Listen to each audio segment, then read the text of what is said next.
சானா புச்ச கத்தி உன்னை போட்டுடுவேன் வெட்டி ஜோப்டானு என்ன நீ நினைச்சிடாதடா என் ஸ்டோரிய நீ கேளு நான் மோசமான ஆளு நான் உன்னை சாவடிச்சா இன்னைக்கு பாலு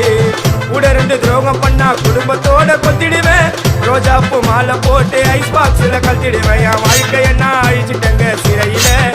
ஓங்கி 1 போட்டா 10க்கு தரையில என் வாழ்க்கைய நான் அழிச்சிட்டேங்க சிறையில ஓங்கி 1 போட்டா 10க்கு தரையில நான் சானா புச்ச